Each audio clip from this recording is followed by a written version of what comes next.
الحمد للہ الذی ذی العزت والعلا والصلاة والسلام علی سید الانبیاء شمس الضحیٰ بدر الدجا نور الہدی منبع الجود والعطا اما بعد اعوذ باللہ من الشیطان الرجیم بسم اللہ الرحمن الرحیم قل للمؤمنین یغضوا من ابصارہم صدق اللہ العظیم وصدق رسولہ النبی الکریم ونحن علی ذلک لمن الشاہدین والشاکرین والحمد للہ رب العالمین ان اللہ وملائکتہ یصلون علی النبی یا ایہا الذین آمنوا صلوا علیہ وسلموا تسلیما الصلاة والسلام علیک یا سیدی یا رسول اللہ وعلی آلک واصحابک یا سیدی یا حبیب اللہ۔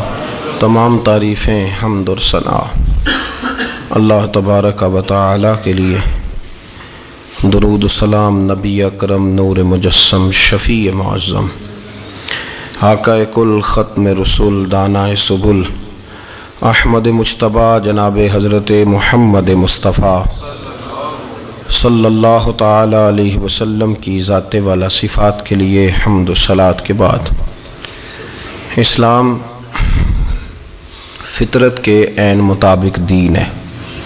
نبی پاک صلی اللہ تعالی علیہ وسلم نے فرمایا ہے کہ میں اخلاق عالیہ کی تکمیل کرنے کے لیے دنیا میں آیا۔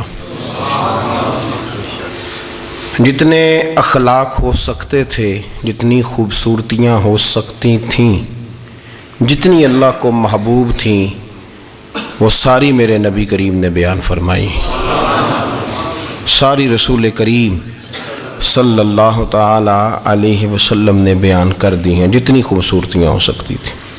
کچھ لوگ ایسے ہوتے ہیں جو بیچارے بائی نیچر ہی کچھ پریشانیوں کا شکار ہوتے ہیں،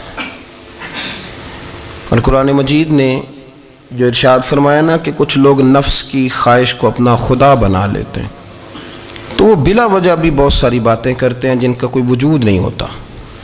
عورت کو حقوق دلانے کے لیے بہت سارے لوگ بہت ساری غلط باتیں کرتے ہیں۔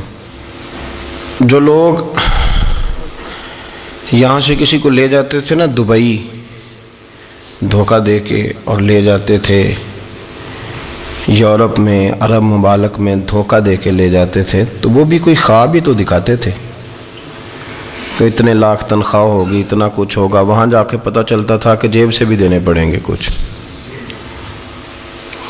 بہت سارے لوگ ایسے ہوتے ہیں، وہ سارے خوبصورتی کے نام پر ہی دھوکہ دیتے ہیں۔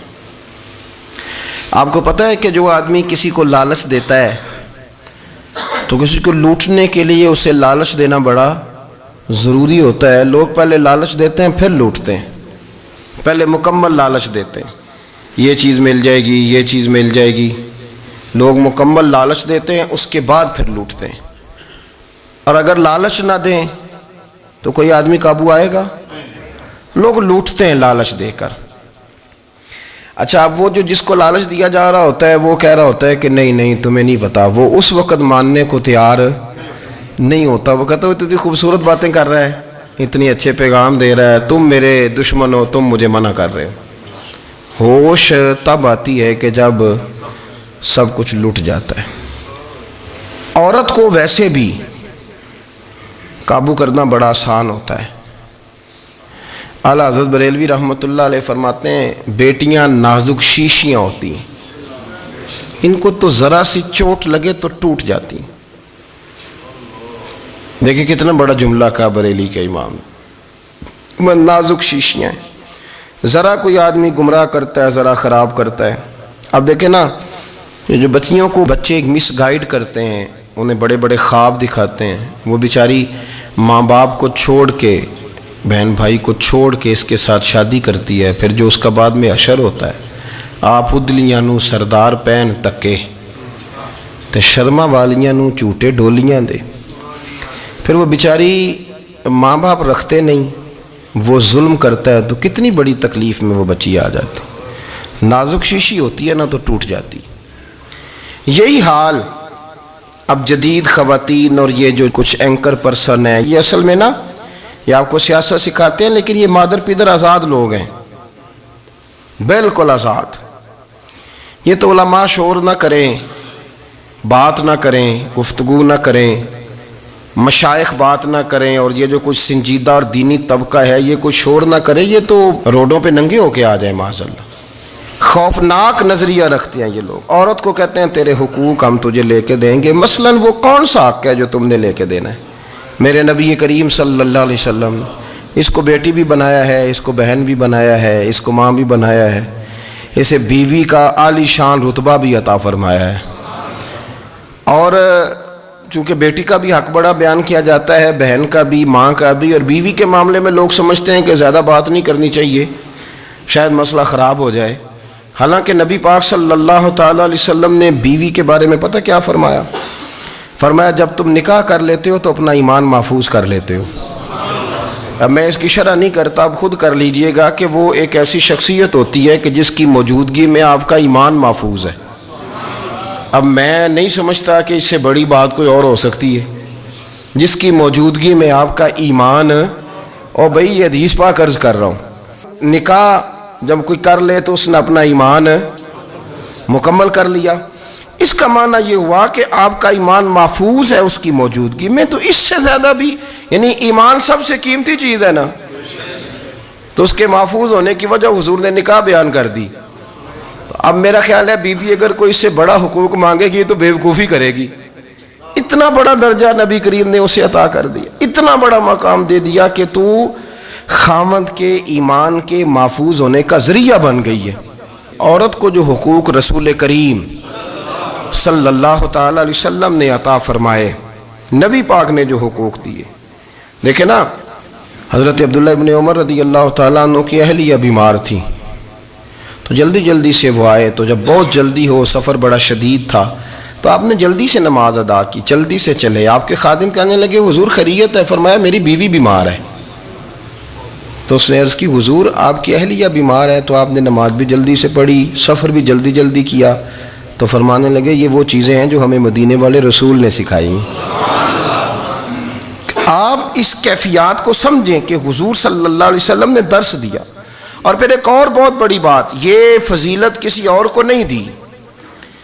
جو عورت کو حضور نے فضیلت دی، یہ فضیلت کسی اور کو نہیں دی. کبھی حضور نے فرمایا کہ تمہارا ابا تمہارے ساتھ بہت سخت رویہ کرے تو تم نے اس کو اس سختی پر داد دینی ہے.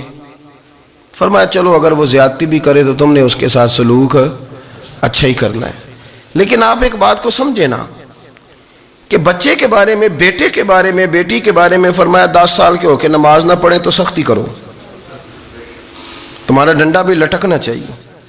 بہت ساری جگہوں پہ بہت سارے لوگوں کے لیے سختی کا حکم دیا، لیکن عورت کے لیے حضور نے جو جملے کہے، اصل میں ہم سمجھتے ہیں کہ یہ ایک بات ہے، مشہور ہو گئی ہے روایت حدیث، تو بس اس کے پس منظر پر اور جملوں کے حسن پر شاید معاذ اللہ غور کرنے کی ضرورت نہیں. ذرا اس لفظ کی تاثیر پر غور کریں.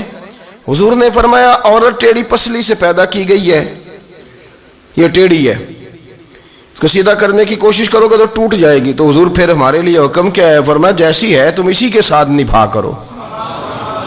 آپ سمجھیں کہ اتنا محفوظ حضور نے درجہ دے دیا بی بی کو، اتنا محفوظ کہ فرمایا غلطی بھی ہو تو میرے غلاموں تم اس کے ساتھ نبھا کرو، گزارا کر لو. کو کیا اور حق چاہیے عورت کو، جس کو اس کی غلطیوں سمیت نبی پاک نے قبول کرنے کا حکم دے دی کہ اس کی کمزوریوں سمیت قبول کر لو. اب اس کو اور کیا، کوئی کمزوریوں سمیت قبول کرتا ہے؟ کبھی آپ دکان پہ بیٹھے ہو تو آپ کہیں بھی اس میں یہ بھی غلطی، میرے مال میں یہ بھی کمزوری ہے، یہ بھی کمزوری ہے، یہ بھی کمزوری ہے، تو کر لے قبول. کرتا ہے کوئی؟ کوئی شخص ایسا ہو جو کسی چیز کی کمزوریاں بیان کر کے کہ اسے قبول کرو؟ پر رسول کریم صلی اللہ تعالی علیہ وسلم نے نا ہمیں سبق دیا، حضور نے ہمیں درس دیا، نبی پاک نے ہمیں پیغام دیا. فرمایا یہ ٹیڑھی ہے، سیدھی کرنے کی کوشش کرو گے تو بیچاری ٹوٹ جائے گی، تو اس کے ساتھ نبھا کر جاؤ. آپ میری بات کو سمجھیے گا. چلیں میں اس پر ایک اور بخاری مسلم کی حدیث پڑھتا ہوں. حضرت سلمان فارسی رضی اللہ تعالیٰ عنہ اور حضرت ابو دردہ کے درمیان بھائی چارہ تھا. مکے سے مدینے جب لوگ آئے تو حضور نے بھائی بھائی بنایا تھا. ان کے درمیان بھائی چارہ تھا تو ابھی پردے کی آیات نازل نہیں ہوئی تھیں تو لوگ ایک دوسرے کی طرف جاتے تھے. حضرت سلمان فارسی رضی اللہ تعالیٰ عنہ حضرت ابو دردہ رضی اللہ تعالیٰ عنہ کے گھر میں تشریف لے گئے تو دیکھا کہ ان کی بیوی بڑی غمگین بیٹھی ہیں. تو ہم نے فرمایا بہن کیا ہوا؟ تو کہنے لگی تمہارے بھائی کو دلچسپی کوئی نہیں رہی، ہر روز روزہ رکھ لیتا ہے اور ساری رات نفل پڑھتا ہے. حضرت سلمان فارسی کہنے لگے ٹھیک ہے کر لیتے ہیں بندوبست. نماز دین ہے کہ نہیں؟ دین ہے نا یہ چیزیں. لیکن حضرت سلمان فارسی جناب ابو دردہ سے کہنے لگے آج میں نے تیرے گھر میں رہنا رات کو، کیونکہ وہ تو ساری رات نماز پڑھتے تھے، نفل پڑھتے تھے. انہوں نے کہا ٹھیک ہے. ایک بستر لا کے بچھا دیا حضرت سلمان فارسی کے لیے. سلمان فارسی فرمانے لگے دوسرا بھی لا. کہا وہ کیا کرنا ہے؟ فرمانے لگے تو نے بھی سونا ہے، میں نے بھی سونا ہے، تو نے بھی سونا ہے. عشاء پڑھیں گے اور پھر دونوں سوئیں گے. کہا میں نے تو نماز پڑھنی ہے. فرمایا تہجد کے وقت اٹھ کے پڑھیں گے، اللہ کے رسول بھی رات آخری حصے میں جا کے نماز پڑھتے ہیں. ادھر ساتھ سلا لیا. وہ تھوڑی کو دیر سوئے، اب عادت تھی ساری رات اٹھنے کی، ذرا اٹھنے لگے بستر سے تو حضرت سلمان فارسی فرمایا چپ کر کے سو جا، اب بڑی رات پڑی ہوئی، چپ کر کے سو جا. وہ لیٹ گئے، پھر اٹھنے لگے تو فرمایا سو جا چپ کر کے، بڑا ٹائم ہے. سحری کے وقت اٹھے، نفل پڑھے. ان کا ارادہ تھا روزہ رکھنے کا تو فرمانے لگے کل رکھا تھا نا نفلی روزہ؟ جی رکھا تھا. پرسوں بھی رکھا تھا، ترسوں بھی رکھا تھا. فرمایا آج نہیں رکھنا، آج میں تیرا مہمان ہوں، سارا دن کٹھے مل کے روٹیاں کھائیں گے، آج نہیں روزہ رکھنا. سلا دیا. اب حضرت ابو دردہ رضی اللہ تعالیٰ عنہ کہہ تو کچھ نہ سکے، پر کہنے لگے سلمان تم پتہ ہے تم کیا کر رہے ہو؟ نہ تم نے مجھے رات اٹھ کے زیادہ نفل پڑھنے دیے، سویرے روزہ نہیں رکھنے دیا. تو حضرت سلمان فارسی کہنے لگے کوئی لمبی بات تو نہیں نا، چلتے ہیں نا ابھی فجر میں مسجد نبی میں تو نبی پاک کو بتاتے ہیں. سرکار دو عالم علیہ السلام کی خدمت میں تو اپنی بات کرنا، میں اپنی کروں گا. حضور نتیجے کا اعلان فرما دیں گے، بات طے ہو جائے گی.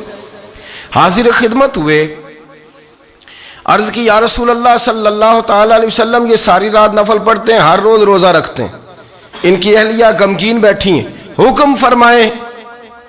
تو نبی پاک صلی اللہ علیہ وسلم نے فرمایا پھر ہوا کیا؟ یا رسول اللہ میں نے رات سلایا ہے، سحری میں اٹھایا ہے، سویرے روزہ نہیں رکھنے دیا. نبی پاک نے فرمایا سلمان فارسی نے ٹھیک کیا ہے، سلمان فارسی نے ٹھیک کیا. پھر حضور نے فرمایا، نبی کریم نے فرمایا ابو دردہ تیرے اوپر اگر اللہ کا حق ہے، اس کے رسول کا حق ہے، دین کا حق ہے، تو فرمایا تیری آنکھ کا بھی تیرے اوپر حق ہے، تیرے وجود کا بھی تیرے اوپر حق ہے. یہ حضور نے فرمایا تیرے بچوں کا بھی تیرے اوپر حق ہے، تیری بیوی کا بھی تیرے اوپر حق. اس حق کو بھی سمجھے. حقوق اللہ بھی ہیں پر تیری آنکھ کا بھی تیرے اوپر. کیا مانا کہ تیری آنکھ سونا چاہتی ہے تو اسے سلا بھی، تیرے وجود کا بھی تیرے اوپر حق ہے. تو تیرا وجود آرام کرنا چاہتا ہے تو اسے آرام بھی کرا. اور پھر وہاں نبی پاک صلی اللہ علیہ وسلم نے فرمایا میں تم سب، سننا یہ لفظ حدیث کے، حضور نے اسی موقع پر فرمایا میں تم سب سے زیادہ اپنے رب کو جانتا ہوں اور میں تم سب سے بڑھ کر اپنے رب سے ڈرتا ہوں. حضور فرمانے لگے میں روزہ بھی رکھتا ہوں، افطار بھی کرتا ہوں، یعنی کبھی رکھتا ہوں اور کبھی نہیں رکھتا. فرمایا میں نفل بھی پڑھتا ہوں اور اپنی بیویوں کو وقت بھی دیتا ہوں. سرکار مسجد میں بھی آتے تھے، نواسوں کے ساتھ کھیلا بھی کرتے، ان کے ساتھ پیار بھی کرتے. تو اتنے بڑے حقوق حضور نے بیان فرمائے عورتوں کے کہ تمہاری بیوی کا بھی تمہارے اوپر. لو ایک حدیث بخاری کی اور یہاں بیان کر دیتا ہوں. ایک شخص نے آ کے عرض کی یا رسول اللہ صلی اللہ تعالی علیہ وسلم جہاد کے لیے تیاری ہو گئی ہے، صفیں بن رہی ہیں، مجاہدین کی تیاری ہے، تو میرا بھی نام لکھ دیا گیا ہے مجاہدوں کی لسٹ میں، لیکن یا رسول اللہ صلی اللہ تعالی علیہ وسلم میری بیوی نے حج کی تیاری کر لی ہے اور میرے دوستوں نے، صحابہ نے میرا نام مجاہدین کی لسٹ میں لکھ دیا، تو میرے لیے کیا حکم ہے؟ یہ بخاری مسلم ہے. تو نبی پاک صلی اللہ تعالی علیہ وسلم نے فرمایا جہاد پہ کوئی اور چلا جائے گا تو بیوی کے ساتھ حج کرنے جا، اسے محرم کی ضرورت ہے، وہ تیرے بغیر کیسے جائے گی؟ مجاہدین کو تو اور مجاہد مل جائے گا پر تو اپنی بیوی کے ساتھ جانا. نبی پاک صلی اللہ علیہ وسلم نے مرد کو محافظ بنایا ہے، عورت کو مرد کا قیدی نہیں بنایا بلکہ عورت کو حفاظت عطا کی اور مرد کو اس کا محافظ بنایا. اب بچیاں آزاد ہونا چاہتی ہیں اور آزادی بھی وہ والی کہ جو بنیادی طور پر آزادی نہیں، فحاشی ہے. میں نے بہت پہلے کہا ہے کہ اسلام بیٹیوں کو قیمتی سمجھتا ہے. جس بندے کے پاس 20 تولے سونا ہو وہ چوک میں لے کے نہیں آتا، وہ قیمتی چیز ہے، اس نے چھپا کے رکھی ہوتی ہے. تو جو نبی پاک صلی اللہ علیہ وسلم کا کلمہ پڑھنے والے بیویاں، اسلام انہیں قیمتی سمجھتا ہے، کہتا ہے کہ تم قیمتی ہو لہذا گھر کے اندر رہو، تم باہر نہ ہو. لیکن عورتیں ہیں کہ ان کو بلا وجہ لوگ خراب کر دیتے ہیں اور بلا وجہ وہ اس مغالطے کا شکار ہو جاتی ہیں. اب آگے بڑھتے ہیں. قرآن مجید نے سورہ نور کی آیت نمبر 30 میں کہا کہ کل للمؤمنین یغضوا من ابصارہم، فرمایا کہ اے محبوب علیہ السلام مومن مردوں سے کہہ دو کہ اپنی نظریں جھکا کے رکھیں، اپنی نظریں. اور اگلی آیت میں فرمایا وَقُلْ لِلْمُؤْمِنَاتِ يَغْضُضْنَ مِنْ أَبْصَارِهِنَّ، فرمایا کہ اے محبوب مومن عورتوں سے بھی کہہ دو کہ اپنی نظریں جھکا. مرد بھی اپنی نظر جھکا کے رکھے گا عورت کی طرف، لیکن یہ ساری پابندی صرف مرد پر نہیں، عورت بھی غیر محرم کا چہرہ نہیں دیکھے گی، اس پر بھی اسی طرح نظر جھکانے کا حکم ہے جس طرح کہ وہ ہر دکاندار کو بھائی جان کہہ کے گفتگو کرنے کی اس کو بھی اجازت نہیں ہے کہ وہ بھی وہ سمجھے کہ پابندی تو مرد نے کرنی تھی، میں نے تھوڑی کرنی تھی. وہ جس کے پاس جائے، جہاں بھی جائے، ڈاکٹر کے پاس جائے، باہر جائے، تو وہ جس طرح مرضی اس کا دل چاہے وہ بات چیت کرے، اس کی عورت کو بھی اجازت اسلام نہیں دیتا. بنیادی طور پہ اسلام شرم و حیا کا دین ہے، حیا کی بات کرتا ہے. حیا کی جب ہم تعریف کرتے ہیں تو حیا کی تعریف یہ ہے کہ کوئی کبھی چیز دیکھ کے نا تو آپ کی طبیعت میں کراہت محسوس ہو، آپ کوئی غلط جملہ منہ سے نکالتے ہوئے ذرا جھجکیں، آپ کوئی غلط بات کرتے ہوئے تھوڑا بوجھ محسوس کریں. ہمارے ہاں تیزی سے فروغ پایا ہے بے حیائی میں. سنگیوں کی محفلیں، یاروں کی محفلیں، اس میں غلیظ گفتگو ہوتی ہے الا ماشاء. جن دوستوں کو بڑی پاک صاف گفتگو کرنی چاہیے. دوستی کا رشتہ بڑا مقدس رشتہ ہے، جو یہاں ایک دوسرے سے پیار کریں گے جنت میں بھی اکٹھے داخل کیے جائیں گے. شرط یہ ہے کہ پیار اللہ رسول کی رضا کے لیے ہو، لیکن اس کے اندر اگر آپ کی گفتگو کچی ہو، کمزور ہو، فحاشی والی ہو، عریانی والی ہو.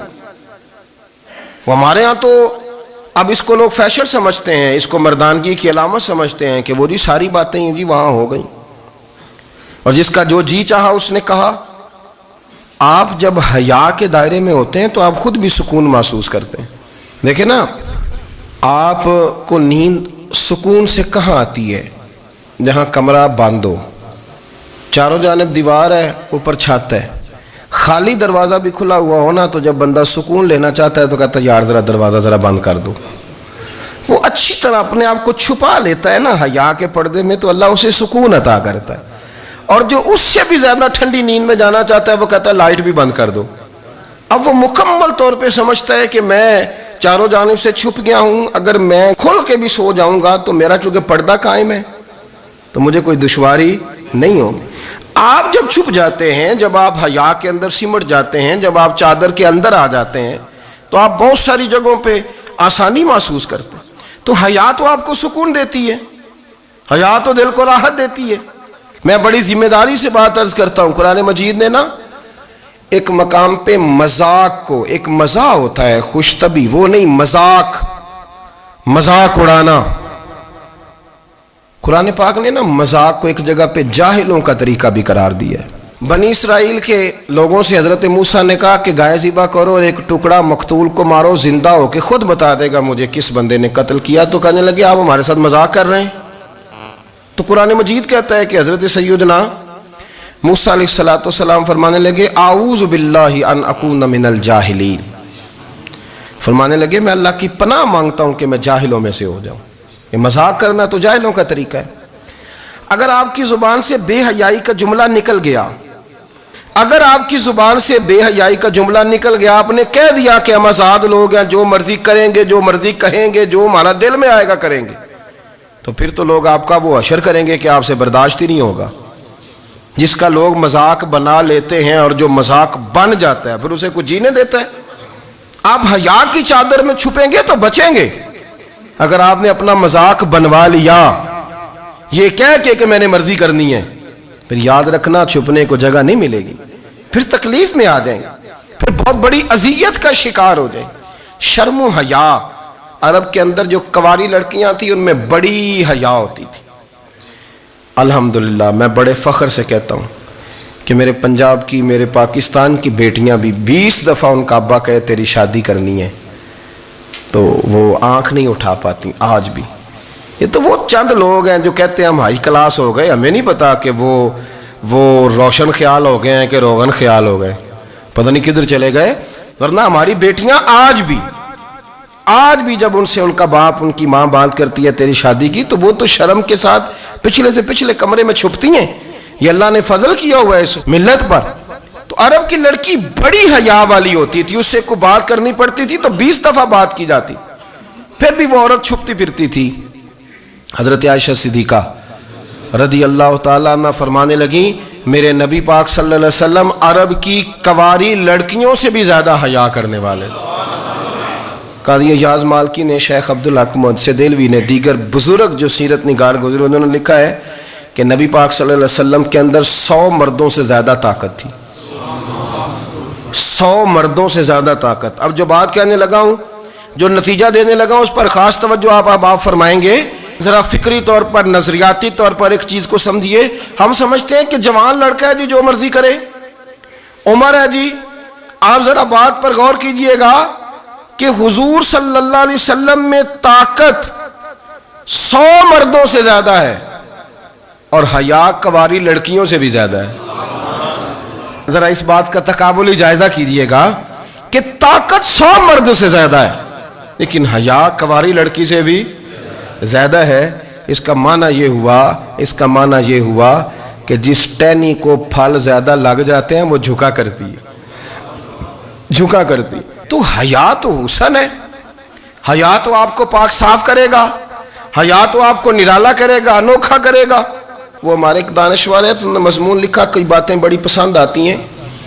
وہ کہتے ہیں کہ میری اہلیہ، ان کو بھی کسی نے مس گائیڈ کر دیا تھا، حالانکہ اچھی خاتون ہے، کسی نے مس گائیڈ کر دیا، تو وہ بھی سماجی اور ویلفیئر اور یہ خواتین کو شوق ہوتا نا بننے کا، تو وہ بھی سماج کے اندر اچھا مقام تلاش کرنے کے موڈ میں آ گئی۔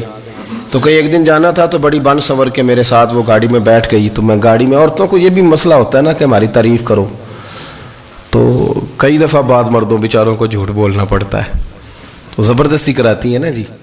تو اس میں گنجائش بھی دی ہے شریعت نے گنجائش دی ہے کہ کبھی بیوی کو راضی کرنے کے لیے خلاف واقعہ بات کرنی پڑے تو کر لینی چاہیے، تو وہ کراتی بھی ہیں۔ 3 موقع پر خلاف واقعہ بات کرنے کی اجازت ہے، یعنی واقعے کے خلاف بھی آپ بات کر سکتے ہیں۔ جنگ کے موقع پر 2 لوگوں کو صلح کرانے کے لیے اور بیوی کو راضی کرنے کے لیے کر لیں کوئی ایسی بات، بے شک اپنی طبیعت پہ جبر کر کے کر لیں، گنجائش ہے، اجازت ہے۔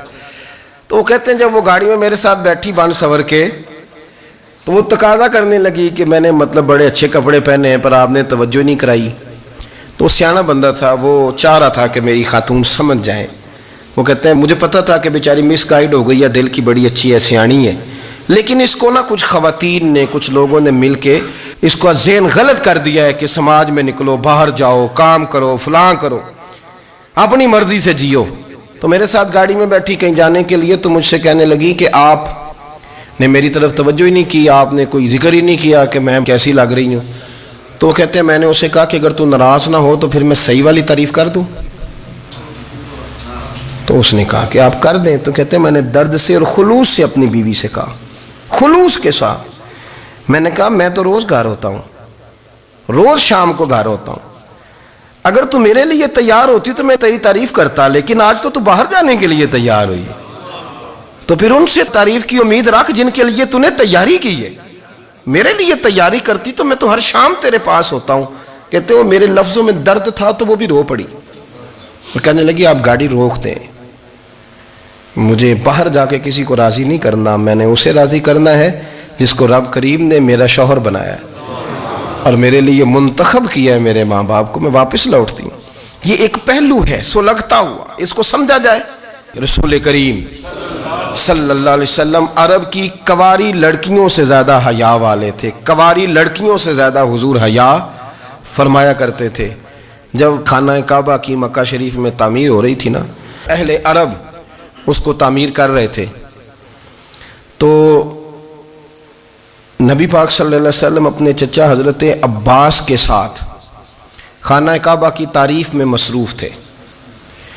تو عرب کے لوگ چونکہ لمبا کرتا پہنتے تھے پیروں تک، تو نیچے اگر کسی وقت کوئی چیز نہیں بھی ہوتی تھی تو کسی کو وہ نظر نہیں آتی تھی، چونکہ پردہ رہتا تھا، ایک لمبا کرتا پہنا ہوا ہوتا تھا. تو جب بچے، سرکار کی عمر مبارک بھی ابھی تھوڑی تھی، تو اس طرح بچے جب نکلتے تو وہ کئی دفعہ اپنی تہمد اتار دیتے نیچے سے، اور کوئی مزدوری کرنے لگتے تو 3-4 طے کر کے نا تہمد کی کندھے پہ رکھ لیتے، جس طرح کبھی دیہاتوں میں لوگ کپڑا سر پہ رکھتے تھے کہ اوپر اگر کوئی وزنی چیز رکھیں گے تو وہ تکلیف نہیں دے گی. نبی پاک صلی اللہ علیہ وسلم بھی سب لوگوں کے ساتھ خانہ کعبہ کی تعمیر میں شامل تھے. تو حضرت عباس رضی اللہ تعالیٰ عنہ نے کہا حضور سے، ابھی اللہ نے نبوت بھی نہیں فرمایا تھا، بھتیجے آپ بھی تہمد اتاریے، یہ صحیح مسلم میں حدیث موجود ہے، اور اس کو کندھے پہ رکھ لیجیے، آپ اینٹیں اٹھا کے لا رہے ہیں تو ذرا آپ کو تکلیف نہیں ہوگی. تو سرکار دو عالم صلی اللہ علیہ وسلم سے یہ بات کہی، اور پھر جلدی سے حضور کی تہمد کو نکال کے نا، حالانکہ لمبا کرتا پہنا ہوا ہے، تو وہ جیسے ہی ان کے کندھے پہ رکھا اینٹیں رکھنے کے لیے، تو سرکار تو زمین پہ گر گئے، بے ہوش ہو گئے، آنکھیں آسمان کی طرف، اور پھر حضور پکار رہے ہیں آزاری آزاری آزاری، میرا تہمد دے دو، میرا تہمد دے دو. کبھی کوئی شخص اس وجہ سے بھی بے ہوش ہوا ہے کہ میرے وجود سے کپڑا اتر گیا ہے؟ حالانکہ سرکار پر وہ بے ہوشی بھی نبی پاک کا وہ جو غلبہ ہے نا شرم و حیا کا، اس کی وجہ سے ہوئی، ورنہ تو حضور فرماتے ہیں کہ میری آنکھیں سو جاتی ہیں، دل تو میرا اس عالم میں بھی جاگتا رہتا ہے. تو سرکار زمین پہ تشریف لے آئے، آنکھیں میرا تہمد دے دو، میرا تہمد دے دو. تو جلدی سے انہوں نے تہمد دیا تو حضور نے باندھ لیا. پھر طبیعت مبارک میں تسلی ہوئی، یعنی ہم اس رسول کے غلام ہیں کہ جن کے تو وجود سے کپڑا اتر جائے تو حضور برداشت نہیں کرتے، قبول نہیں فرماتے، تکلیف شروع ہو جاتی. لیکن یہاں نوجوان ہیں اور بڑا قد کاٹ ہے اور بڑے بڑے سمجھدار لوگ ہیں، گرمی آتی ہیں تو شارٹ کپڑے پہن کے گھومتے ہیں، ان کو خیال نہیں کہ یہ وہ والا لباس ہے جو باہر تو کیا گھر میں اماں کے سامنے نہیں پہننا چاہیے، بہنوں اور بیٹیوں کے سامنے نہیں پہننا چاہیے.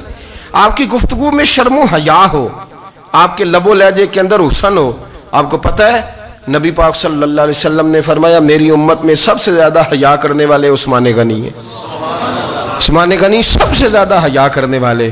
آپ فرمایا کرتے تھے جب سے حضور کا چہرہ دیکھا ہے میں نے کبھی اپنی شرمگاہ بھی نہیں دیکھی، میں نے آنکھوں کا وضو نہیں توڑا، اور جب سے حضور کے دست مبارک میں نے بیعت کے لیے سیدھا ہاتھ بڑھایا تو پھر سیدھا ہاتھ میں نے کبھی گندگی کو نہیں لگایا. حیا تھی. آپ باتھ روم کے اندر بھی غسل فرماتے تھے تو کپڑوں سمیت کرتے تھے. کسی نے کہا حضرت جی واش روم کے اندر کیوں نہیں کپڑے اتارتے؟ آپ فرمانے لگے باہر بندوں سے حیا کرتا ہوں، اندر جاتا ہوں تو رب سے حیا آنی شروع ہو جاتی، وہ تو دیکھ رہا ہے نا. تو میں جو بات آپ کی خدمت میں عرض کرنا چاہتا ہوں اس کو آپ سمجھیے گا میرے عزیز، کہ شرم والا مزاج، گفتگو بھی شرم والی، آنکھیں بھی شرم والی، لباس بھی شرم والا، دوستی یاری بھی شرم والی، بہت ساری ایسی باتیں. دیکھیں نا آپ ذرا، میں نے کہا کہ باتوں کو سن کے گزر نہ جایا کریں، اس کی گہرائی پر غور کریں. حضور علم کا سمندر ہے، سرکار سے زیادہ علم دنیا میں کسی کے پاس موجود نہیں ہے، اور صحابہ کو موقع ملا ہوا ہے اس سمندر سے فیض لینے کا. لیکن ان کی حالت یہ ہے کہ حضرت علی المرتضیٰ فرماتے ہیں 14 دن گزر جاتے، حضور سے کوئی سوال پوچھنا ہوتا تھا پر میں شرم کے مارے نہیں پوچھ پاتا تھا.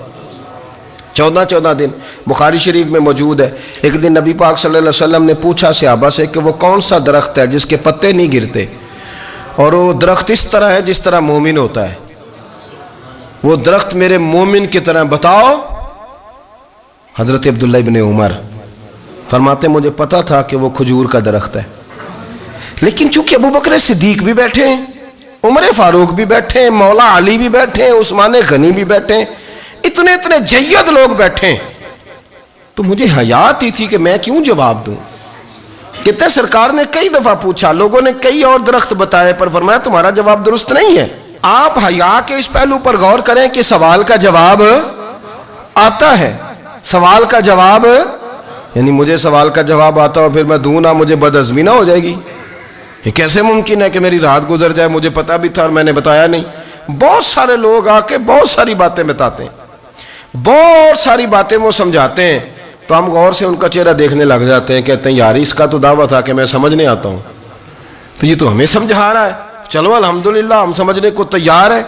لیکن میرے عزیز پتہ بھی ہے جواب کا، علم بھی ہے، لیکن فرماتے ہیں میری حیا نے مجھے اجازت نہ دی کہ میں جواب دوں۔ آپ فرماتے ہیں پھر حضور سے صحابہ نے عرض کی کہ یا رسول اللہ آپ ہی بتا دیں وہ درخت کون سا ہے، تو حضور نے فرمایا بھئی وہ کھجور کا درخت ہے۔ تو آپ فرماتے ہیں میں دل ہی دل میں کہہ رہا تھا کہ الحمدللہ میرا جواب درست ہے، حالانکہ میں نے جواب دیا ہی نہیں۔ تو لفظوں میں حیا، جملوں میں حیا، آنکھوں میں حیا، اٹھنے میں حیا، بیٹھنے میں حیا، چلنے میں حیا ایک خوبصورت حسن ہے۔ اور نبی پاک صلی اللہ علیہ وسلم نے فرمایا جب تو بے حیا ہو جائے نا پھر تو آزاد ہے، پھر تو جو مرضی کا، پھر تو جو۔ اس لیے بزرگ جب کسی کو بے حیا کہتے تھے نا،